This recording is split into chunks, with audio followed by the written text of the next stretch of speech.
तो दर्शक बंधु नुआ वर्ष ठारू ओडिशा सरकारक तरफରୁ ଆମର ସମସ୍ତ ଚାଷୀ ଭାଇ ମାନଙ୍କୁ ଗୋଟିଏ ଗୋଟିଏ ଫାର୍ମର ଆଇଡି କାର୍ଡ ପ୍ରଦାନ କରାଯିବ ବୋଲି ଯେମିତି ଘୋଷଣା କରାଯାଇଛି ସେବେଠାରୁ ଆମର ଚାଷୀ ଭାଇ ମାନଙ୍କ ମନରେ ବହୁତ ସାରା ପ୍ରଶ୍ନ ଉଙ୍କି ମାରୁଛି। ଯେମିତି କି ବର୍ତ୍ତମାନ ଏହି ଫାର୍ମର ଆଇଡି କାର୍ଡଟି କେଉଁ ଚାଷୀ ଭାଇ ମାନଙ୍କୁ ମିଳିବ ଏବଂ ତା ସହିତ ଏହି ଫାର୍ମର ଆଇଡି କାର୍ଡ ପାଇଁ ଆମର ଚାଷୀ ଭାଇ ମାନେ କେବେ ଓ କେମିତି ଆପ୍ଲାଏ କରିବେ ଆଉ ତା ସହିତ ଆପଣ ମାନଙ୍କର ଆବେଦନର ଶେଷ ତାରିଖ କେବେ ରହିଛି। तबे चलतु ए भिडियोटी को शेष पर्यंत देखंतु कहीं ना आजिर ए भिडियो मु आपण मानको ए सब प्रश्नर उत्तर देबाकू जाउची। तो भिडियोटी को निश्चित भाव में गोटे लाइक करेंगे एवं चैनल रे नुआ होइतिले चैनल टी को मध्य सब्सक्राइब करनेबे। तो दर्शक बंधु सबुठारु प्रथमे आमे जानिबा जे एही फार्मर आईडी कार्ड पई आपण मानकर कोन सब डॉक्यूमेंट्स लागिबो। तो देखंतु एही फार्मर आईडी कार्ड पई जत्तेबेले आपण माने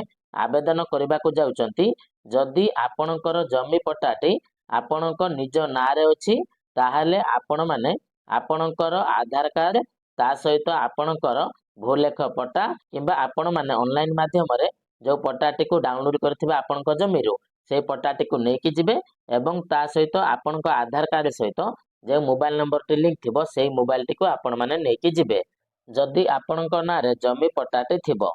तो मोटामोटी भाव में जदि मु आपण मानको कहबी ताहले देखंतु जेउ माने भी फार्मर आईडी पई आवेदन करबा पई जाउचंती ताहले देखंतु सेमानकर निजर आधार कार्ड लागिबो एवं ता सहित आधार कार्ड सहित जो मोबाइल नंबर टी लिंक होकी थिबो तो सेही मोबाइल नंबर टी लागिबो एवं ता सहित जदि जमी पट्टाटी आपणक नारे थिबो ताहले आपण माने सेही जमी पट्टाटी को ऑनलाइन रो डाउनलोड करिवे बा भूलेख वेबसाइट रो डाउनलोड करिवे एवं तार नंबर टी को नेकी जिबे। आउ जदि जमीटी आपणक नारे नथिबो आपणक पूर्व पुरुष जहांक नारे भी थिबो ताहले आपण माने तांकर डेथ सर्टिफिकेट एवं ता सहित तांकर लीगल हेयर सर्टिफिकेट को बाहर करिकी ए सब डॉक्यूमेंट को आपण माने नै कि आवेदन करि परिबे।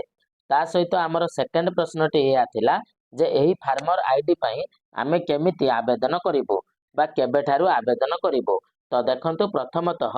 आपण मानकु सरकार कहिसंती ना जनवरी 1 ठारु नै कि मार्च 31 पर्यंत आपण माने एही फार्मर आईडी कार्ड पई आवेदन करि परिबे। तबे केमिति आवेदन करिवे तो देखंतु प्रथमतः आपणक ग्राम पंचायत रे गुटे कैंप पडिबो बा किछि सरकारी ऑफिसर आपण मानकर आसीबे तो से जगह को जाय कि आपण माने मध्य फार्मर आईडी कार्ड पई आवेदन करि परिबे किंबा आपण माने चाहिले कृषक रजिस्ट्री पोर्टल ले मध्य निजे आपणक मोबाइल फोन रे रजिस्ट्रेशन करि परिबे एही फार्मर आईडी कार्ड पई एवं ता सहित आपण माने चाहिले आपणक निकटस्थ कौनसी जनसेवा केंद्र को जाय कि मध्य एही फार्मर आईडी कार्ड पई आवेदन करि परिबे। तबे देखंतु ए जगह रे किछि भाई हमको प्रश्न पचारुथिले जे हमको एही वेबसाइट रो लिंक टी दियंतु। तो देखंतु जेहेतु सरकार ए पर्यंत यार अप्लाई करिवार प्रोसेस को आरंभ करि नांती तो सेथि पई आपणकर वेबसाइट मध्ये ए पर्यंत आसी नै। तो जते बेले वेबसाइट टी आसीबो तो सेते बेले आमे आपण मानको गोटे वीडियो माध्यम रे कहि देबु